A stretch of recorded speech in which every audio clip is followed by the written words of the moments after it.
نحمده ونصلي ونسلم على رسوله الكريم أما بعد فأعوذ بالله من الشيطان الرجيم بسم الله الرحمن الرحيم يا أيها الذين آمنوا أنفقوا من طيبات ما كسبتم ومما أخرجنا لكم من الأرض ولا تيمموا الخبيث منه تنفقون ولستم بآخذيه إلا أن تغمضوا فيه واعلموا أن الله غني حميد صدق الله مولانا العظيم اللهم صل على سيدنا ومولانا محمد وعلى آل سيدنا ومولانا محمد وبارك وسلم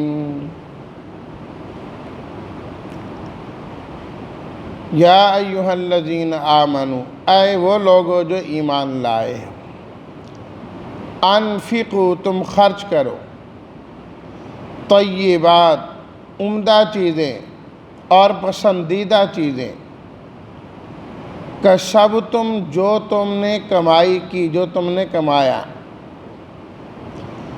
اخرجنا نکالا ہم نے، تیمموا ارادہ کرنا، لا تیمموا تم مت ارادہ کرو، الخبیث ردی چیز، گھٹیا چیز، نکارہ چیز، ردی، تنفقون خرچ کرتے ہو تم، لستم نہیں ہو تم بآخذیہ اس کو لینے والے، تغمضوا چشم پوشی کرو تم، آنکھیں بند کر لو تم۔ ترجمہ، اے ایمان والو، خرچ کرو تم ان پاکیزہ چیزوں سے جو تم نے کمائی، اور اس میں سے جو ہم نے تمہارے لیے زمین میں سے نکالا، وَلَا تَيَمَّمُوا الْخَبِيثَ مِنْهُ اور اس میں سے گھٹیا چیز کا ارادہ مت کرو جو تم خرچ کرتے ہو، وَلَسْتُمْ بِآخِذِيهِ إِلَّا أَن تُغْمِضُوا فِيهِ نہیں ہو تم خود لینے والے اس کو سوائے اس کے کہ تم چشم پوشی کر لو، وَاعْلَمُوا اور یقین رکھو تم کہ بے شک اللہ تعالیٰ مستغنی ہے، قابل تعریف ہے۔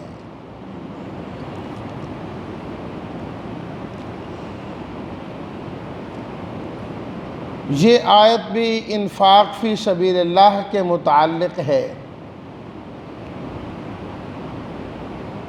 اور اس میں اس بات کی ترغیب دی گئی کہ جو مال تم نے خرچ کرنا ہے، جو چیز خرچ کرنی ہے، وہ کس طرح کی ہونی چاہیے،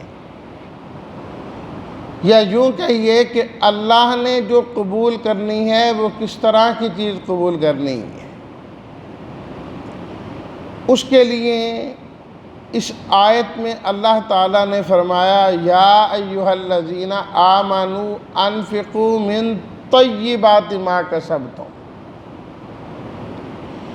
سب سے پہلے تو اللہ تعالیٰ نے یا ایھا الذین آمنوا فرمایا، اے وہ لوگوں جو ایمان لائے ہو، یعنی جو کچھ یہاں بیان کیا جا رہا ہے، جس کا حکم دیا جا رہا ہے، یہ در حقیقت تمہارے ایمان کا تقاضا ہے۔ اگر تمہارے اندر ایمان موجود ہے تو پھر تمہیں اس حکم پر عمل بھی کرنا چاہیے۔ ایمان سب سے پہلے تو اللہ کی ذات پر ہے، تو جب اللہ کی ذات پر ہے تو اللہ کو جو چیز دینی ہے وہ کیسی ہونی چاہیے؟ انفقوا من طیبات ما کسبتم، طیبات کا لفظ ذکر کیا۔ طیبات میں سب سے پہلی چیز جو شامل ہے عمدہ ہونا، وہ ہے کسی چیز کا حلال ہونا، مال کا حلال ہونا۔ جو مال حلال نہیں ہے، بظاہر وہ کتنا اچھا کیوں نہیں، کتنا خوبصورت کیوں نہیں، کتنا بہترین کیوں نہیں ہے، وہ کبھی عمدہ اور بہتر نہیں ہو سکتا۔ اللہ رب العزت کی نظر میں وہ چیز انتہائی گھٹیا ہے جو حرام مال والی ہے، جسے حرام طریقے سے کمایا گیا ہے، حرام ذرائع سے جسے حاصل کیا گیا ہے، وہ چیز اللہ رب العزت کے ہاں کبھی بہترین ہو ہی نہیں سکتی۔ تو فرمایا انفقوا من طیبات، عمدہ اور بہترین چیز خرچ کرنی ہے، یعنی حلال کمائی ہوئی چیز تم نے خرچ کرنی ہے۔ دوسرے نمبر پر طیبات کے اندر جو چیز شامل ہے وہ یہ ہے کہ ایسی چیز جو انسان کو خود پسند ہو، انسان اپنے لیے پسند کرتا ہے، اس چیز کو اللہ کے راستے میں خرچ کرنا ہے۔ انفقوا من طیبات ما کسبتم، جو تم کماؤ، جو تم کمائی کرو، اس میں سے جو بہترین چیز ہے، کارآمد چیز ہے، فائدہ مند چیز ہے، اس کو اللہ کے راستے میں خرچ کرو۔ جب اس کو اللہ کے راستے میں خرچ کرو گے، ایک تو تمہارا ایمان مضبوط ہوگا کہ وہ چیز جو تمہارے اپنے ہاں پسندیدہ ہے، اپنے ہاں بہترین ہے، جس کی ضرورت تمہیں زیادہ ہے، وہ جب خرچ کرو گے تو یہ ایمان کامل ہوگا کہ انسان اس چیز کی طرف لپکا نہیں، اس کی خوبی اور خوبصورتی کی طرف گیا نہیں، اس نے اللہ کے حکم کو دیکھا ہے، میرے اللہ کا حکم ہے، میری عمدہ اور بہترین چیز یہ بھی جانے دو، یہ بھی اللہ کے راستے میں جانے دو۔ اس سے ایمان میں قوت پیدا ہوتی ہے، ایمان میں مضبوطی پیدا ہوتی ہے۔ اس لیے تو یا ایھا الذین آمنوا سے اللہ نے شروع کیا ہے۔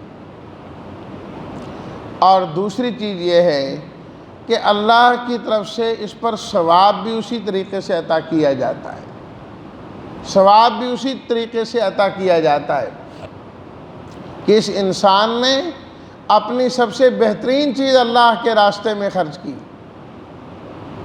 نبی کریم صلی اللہ علیہ وسلم سے پوچھا گیا کس غلام کو صدقہ کرنے کا، آزاد کرنے کا ثواب زیادہ ہے؟ آپ علیہ الصلاۃ والتسلیمات نے فرمایا مالک کے ہاں جو زیادہ بہتر اور زیادہ قیمتی ہے اس کو آزاد کرنے کا ثواب زیادہ ہے۔ مالک کو خود اس کی ضرورت ہے، وہ اس کو اچھا لگتا ہے، اس کی ضروریات کو پورا کرتا ہے، خدمت کرتا ہے، فرمایا اس کو اللہ کے راستے میں آزاد کرو، اس کا ثواب زیادہ ہے، اس پر زیادہ ثواب ملے گا۔ اللہ اکبر۔ من طیبات ما کسبتم، صحابہ کرام رضوان اللہ تعالی علیہم اجمعین کے سامنے جب اس قسم کی آیات آئیں، چوتھے سپارے کی پہلی آیت بھی بالکل یہی مفہوم اور معنی رکھتی ہے، لن تنالوا البر حتی تنفقوا مما تحبون، فرمایا تم ہرگز نیکی کو نہیں پہنچ سکتے، حاصل کر سکتے، یہاں تک کہ وہ تم خرچ کرو جو خود پسند کرتے ہو، مما تحبون، اس میں سے دو جو تم خود پسند کرتے ہو، جو کھانا اپنے لیے پسند کرتے ہو نا وہ دو اللہ کے راستے میں، خود لباس جو اپنے لیے پسند کرتے ہو وہ دو اللہ کے راستے میں، جو چیز خود پسند ہے وہ اوروں کو دو۔ حضرت ابو طلحہ رضی اللہ تعالیٰ عنہ نبی کریم صلی اللہ علیہ وسلم کی خدمت میں حاضر ہوئے، عرض کرنے لگے کہ میرے پاس ایک باغ ہے، باغ جو مسجد نبوی کے بالکل سامنے تھا، اس زمانے میں مسجد نبوی کے بالکل سامنے تھا، اور آپ علیہ الصلاۃ والتسلیمات اس باغ میں خود بھی تشریف لے جاتے تھے، وہاں سائے میں بیٹھا کرتے، وہاں کے کنویں کا پانی پیا کرتے، ٹھنڈا پانی، مسجد نبوی کے بالکل سامنے۔ اب جو مسجد نبوی کی توسیع ہو گئی ہے، اب وہ باغ والی جگہ خود مسجد نبوی کے اندر آ گئی ہے، جہاں آج وہ باب فہد ہے نا، اس کے قریب ہی اندر ہے۔ سنا ابھی تک انہوں نے اس کا نشان اس کنویں کا رکھا ہوا ہے کہ آپ علیہ الصلاۃ والتسلیمات اس کنویں پر تشریف لے جاتے اور بیٹھا کرتے تھے۔ تو حضرت ابو طلحہ رضی اللہ تعالیٰ عنہ آ کے عرض کرنے لگے کہ قرآن کی آیت اتری ہے کہ تم نیکی کو نہیں پا سکتے اور حاصل کر سکتے جب تک کہ اس میں سے نہ دو جو اپنے لیے پسند کرتے ہو۔ اس آیت کے اترنے کے بعد میں نے اپنے آپ کو ٹٹولا کہ میری کون سی چیز سب سے مجھے پسندیدہ ہے میرے مال میں سے، تو سب سے پسندیدہ مجھے یہ باغ ہے جو مسجد نبوی کے بالکل سامنے ہے، جہاں آپ بھی تشریف لاتے ہیں۔ مجھے یہ باغ سب سے زیادہ پسند ہے، اس لیے آپ یہ میرا باغ قبول کر لیجئے اور جہاں چاہیں آپ اسے خرچ کر لیں۔ اللہ اکبر!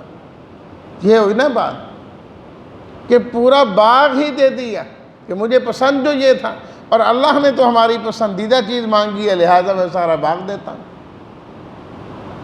آپ علیہ الصلاۃ والتسلیمات نے اسے قبول فرمایا اور فرمایا کہ جاؤ اپنے رشتہ داروں میں تقسیم کر دو اسے، ان کا بھی حق ہے، تمہارے رشتہ داروں کا بھی حق ہے، فرمایا جاؤ ان کو دے دو۔ حضرت زید بن حارثہ رضی اللہ تعالیٰ عنہ نے جب یہ آیات سنے تو ایک گھوڑا لے کے آگے عرض کرنے لگے میرے مال میں سے سب سے بہترین اور میرا پسندیدہ ترین یہ گھوڑا ہے، میں یہ بھی اللہ کے راستے میں دیتا ہوں۔ آپ علیہ الصلوۃ والسلام نے اسے قبول فرمایا یہ ہے خرچ کرنا، من طیبات ما کسبتم، اپنی کمائی میں سے جو سب سے تمہیں اچھا لگے اور حلال بھی ہوں اسے اللہ کے راستے میں خرچ کیا کر، یہ حب مال تمہارے اندر سے نکلے۔ وَمِمَّا أَخْرَجْنَا لَكُم مِّنَ الْأَرْضِ، اور صرف یہی نہیں، ہم جو کچھ تمہیں زمین سے نکال کے دیں، زمین کی جو پیداوار ہیں اس میں سے بھی تم نے دینا ہے۔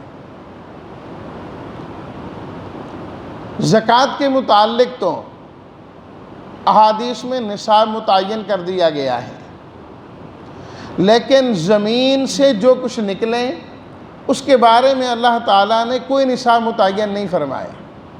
وَمِمَّا أَخْرَجْنَا لَكُم مِّنَ الْأَرْضِ، فرمایا جو بھی ہم تمہارے لیے زمین میں سے نکالیں اس میں سے ہمارے راستے میں دو، وہ چیز تھوڑی ہو کہ زیادہ ہو،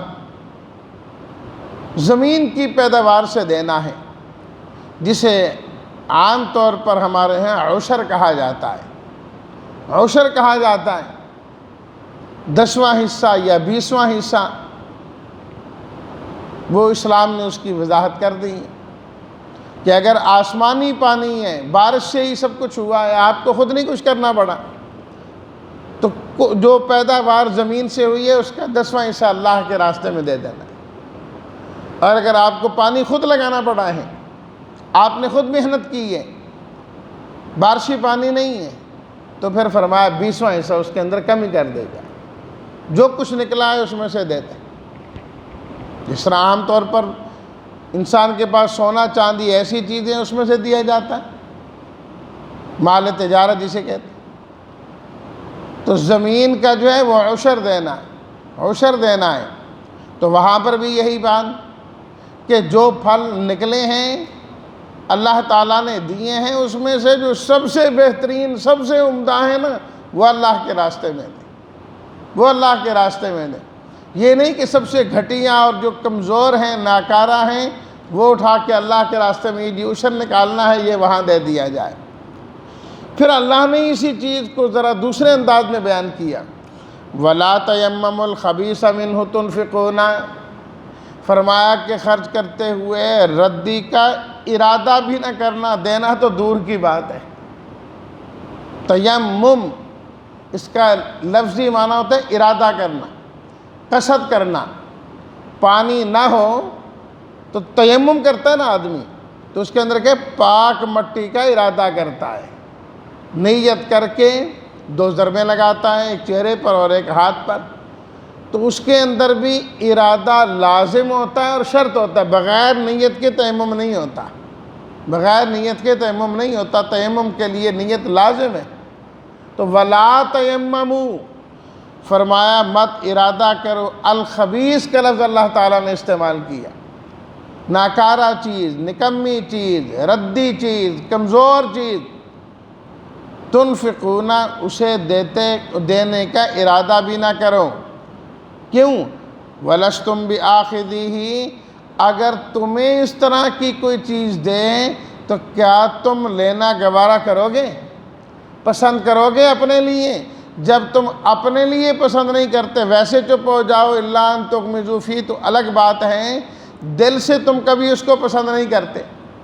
تمہیں کوئی ہدیہ دیں، کوئی تحفہ دے اور انتہائی ناکارہ چیز آ کر دے کر چلا جائے، اپنی وہ قمیص تمہیں دے کر چلا جائے جو اس نے 5 سال پہنی ہے اور بالکل خراب ہے، اور آپ کو آ کر کہے کہ میری طرف سے یہ ہدیہ قبول کریں، تو آپ کو یہ بات کتنی بری لگے گی؟ کبھی اچھی نہیں لگے کہ یار یہ مجھے دی ہیں، استعمال شدہ جو اتنا استعمال کیا ہے کپڑا وہ مجھے دے کر گیا ہے۔ فرمایا جب رب کے راستے میں دینے کی باری آتی ہے، اللہ کو دینے کی باری آتی ہے، تو وہاں یہ نکمی چیزیں کیوں دیتے ہیں؟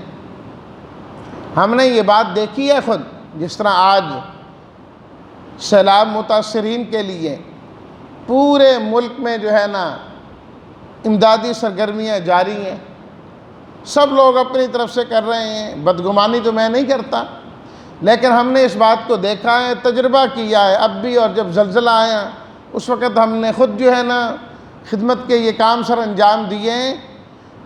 سچی بات یہ ہے کہ لوگ جب دینے کے لیے آتے ہیں اپنے گھر کا سارا گند نکالتے ہیں، جو کپڑا کسی کام کا نہیں، چلو جاؤ دے آؤ جو جمع کراؤ، جوتے، فلاں چیز، گھر کے گند نکالتے ہیں۔ بہت کم ایسے بھی ہیں جو بہت عمدہ لے کے آتے ہیں، اس کا انکار نہیں کیا جا سکتا، نفی نہیں کی جا سکتی، لیکن بہت بڑی تعداد ایسے لوگوں کی بھی ہوتی ہے جو ایسی چیزیں لے کے آتے ہیں جو قابل استعمال ہی نہیں ہوتی، استعمال کے قابل بھی نہیں ہوتی۔ یار اپنے غریب بھائیوں کو دے رہے اور مدد کر رہے، اور ایسی چیز اللہ اس کو پسند کریں گے، لیں گے؟ اور ہم نے اسی طریقے سے ذہن میں بٹھایا ہے کہ جب دینا ہے نا کسی مدرسے میں، کسی یتیم خانے میں، بس صدقہ بکرے کا ہی کرنا ہے، کالے رنگ کا بکرا ہونا چاہیے اور بکرا ہی ہونا چاہیے، اور وہ اللہ کی پناہ۔ خود ہم نے دیکھا کہ اکثر ان کو ذبح کیا جائے تو اندر سے کیڑے نکلتے ہیں، اندر سے کیڑے نکلتے ہیں، کھالیں ان کی کیڑوں سے بھری ہوئی ہوتی ہیں، اور یہ جو ہے نا گاڑی میں ڈال کے مدرسے میں دینے کے لیے جا رہے ہیں کہ یہ دینا ہے۔ کیا آپ وہ بکرا اپنے لیے لائیں، خود گھر میں ذبح کر کے کھا سکتے ہیں؟ پسند کریں گے اسے؟ نہیں جی، 5-7 ہزار کا بس بکرا ہم نے لینا، بھی 5-7 ہزار کا بکرا آتا ہے۔ پہلی بات یہ ہے کہ کس نے لازم کیا ہے کہ صدقے میں کالا بکرا ہی دینا ہے؟ پہلی بات تو یہ حسب توفیق آپ صدقہ کریں، آپ نے گوشت ہی دینا ہے، عمدہ گوشت جا کر وہ 1 کلو آپ خرید لیں، 2 کلو خرید لیں، آپ کھلائیں، جا کے دیں، وہ دعا تو کریں نا آپ کو۔ خود ہم نے دیکھا کہ وہ مدرسوں سے میرا تعلق ہے، ایک مدرسے سے نہیں کئی مدرسوں سے الحمدللہ ہمارا تعلق ہے روزانہ کی بنیاد پر۔ کئی مرتبہ ایسا ہوتا ہے کہ بکرے کو ذبح کر کے پھینکنا پڑتا ہے، اس کا گوشت قابل استعمال ہوتا ہی نہیں ہے، ذبح کرو اور پھینک دو، اب کیا کریں؟ تو کیا ثواب کمایا اس بندے نے؟ وہ سمجھتا ہے کہ شاید چھری پھر گئی ہے، بس کام ختم ہو گیا ہے۔ کئی لوگ نہیں، میں ہمارے سامنے ذرا ذبح کرے نا اس کو۔ اچھا جی، آپ کے سامنے ذبح کیا، اب کیا ہو گیا؟ وہ قربانی تھوڑی ہے چھری پھرنے سے بس بات ختم ہو گئی۔ اصل مقصود تو صدقے کا بکرا کسی مستحق کو کھلانا ہے، صرف ذبح کرنا نہیں۔ خواہ مخواہ کے شیطان نے توہمات ہمیں ڈالے ہیں، کالی مرغی دینی ہے اور بکرا ذبح کر کے اس کی سر جو ہے نا کسی چوک میں پھینک کے آنا ہے، دال جو ہے نا تھوڑی سی دال مسور لینی ہے اور اسے ڈال کے آنا ہے۔ لا حول ولا قوت الا باللہ، یہ ہم نے صدقے کا حال کیا ہوا ہے۔ یہ ہم صدقہ دے رہے ہیں، بلائیں ٹال رہے ہیں، یاد رکھیے بلائیں ٹال نہیں رہے ہیں، یہ اپنے گلے میں ڈال رہے ہیں ہم، بلائیں اپنے گلے میں ڈلتی ہیں اس سے۔ بلائیں اس طرح ٹلیں گی جب صدقہ اس طرح ہوں جس طرح میرے اللہ نے اور رسول اللہ صلی اللہ علیہ وسلم نے فرمایا۔ وَلَسْتُمْ بِآخِذِهِ، فرمایا تو خود لینے والے نہیں ہو جسے اللہ کو کیوں دیتے ہو۔ وَعْلَمُوا، اللہ اکبر، یکدمی اللہ نے بڑا سخت انداز اختیار کیا۔ وَعْلَمُوا، یقین رکھو، کان کھول کر سن لو، ان اللہ غنی، اللہ مستغنی ہے، اللہ کو تمہارے بکروں کی ضرورت نہیں ہے، اللہ کو تمہارے مال کی ضرورت نہیں ہے، اللہ قطعاً تمہارے مال کا محتاج نہیں ہے، وہ بے نیاز ہیں، وہ چاہے تو اپنے بندوں کو ویسے بھی کھلا سکتا ہے۔ تم نے کیا سمجھا ہوا ہے کہ اللہ کو دینا ہے اور اس طرح کی چیزیں دینی ہیں۔ حمید، فرمایا ہم قابل تعریف ہیں، اللہ کو جو چیز دینی ہے وہ قابل تعریف دینی ہے، جو تعریف کے قابل ہو، ایسی چیز ہو کہ دیکھنے والا بھی کہے کہ واقعتاً چیز دی ہے۔ فرمایا اللہ تو ہے ہی قابل تعریف ہے، تو قابل تعریف چیز ہی قبول کیا کرتا ہے۔ یہ گندی اور ردی اور ناکارہ چیزیں اللہ کے ہاں قابل قبول نہیں ہیں۔ بہترین سے بہترین چیز دے جس کو اللہ تعالیٰ نے دی ہے۔ ہاں اگر ایک آدمی کے پاس چیز ہے ہی کمزور ہے، اس بیچارے کے پاس اور ہے ہی کچھ نہیں ہے، وہی ایک چادر ہے کمزور سی، تو وہ بھی وہ اللہ کے راستے میں خرچ کرتا ہے تو اللہ کے ہاں پھر اس کی بھی قدر ہے، کیونکہ وہ اس بیچارے کی تو کل مالیت ہی اتنی ہے، اس نے اس میں سے دیا ہے، اس کی قدر ہوتی ہے۔ بہتر اللہ نے اس کے بہترین دیا ہے، پھر ردی دیتا ہے، اللہ اسے قبول نہیں کیا کرتے۔ اللہ ہم سب کو اپنے راستے میں عمدہ سے عمدہ خرچ کرنے کی توفیق عطا فرمائے، اور ہر نیکی عمدہ سے عمدہ کر کے ادا کرنے کی اللہ ہمیں توفیق عطا فرمائے۔ وآخر دعوانا ان الحمد للہ رب العالمین۔